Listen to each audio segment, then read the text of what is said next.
പെരിന്തൽമണ്ണയിൽ കാർ താഴ്ചയിലേക്ക് മറിഞ്ഞ അപകടം. പരിക്കേറ്റ യാത്രക്കാരെ EMS ആശുപത്രിയിൽ പ്രവേശിപ്പിച്ചിട്ടുണ്ട്. ആരുടെയും പരിക്ക് ഗുരുതരമല്ല. ശബരിമല തീർത്ഥാടനം കഴിഞ്ഞ് മടങ്ങിയ കരിങ്കല്ലത്താണി സ്വദേശികളാണ് അപകടത്തിൽ പെട്ടത്.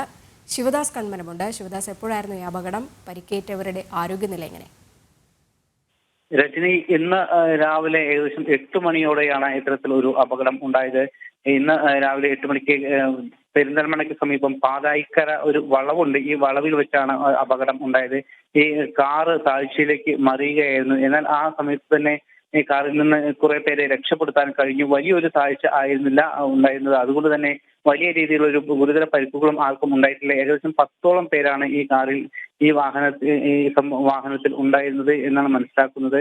വലിയ ഒരു വാഹനം ആണ് ഈ അപകടത്തിൽ സംഭവിച്ചത്. ഇവർ ശബരിമല തീർത്ഥാടനം കഴിഞ്ഞ് തിരിച്ചെത്തുന്ന യാത്രക്കാരാണ്. കരിങ്കല്ലത്താണി സ്വദേശികളാണ് ഇവർ എന്നാണ് മനസ്സിലാക്കുന്നത്. പരിക്കേറ്റവരെ പെരിന്തൽമണ്ണയിലെ EMS ആശുപത്രിയിൽ പ്രവേശിപ്പിച്ചിട്ടുണ്ട്. നിലവിൽ ആരുടെയും പരിക്ക് ഗുരുതരമല്ല, രജനി.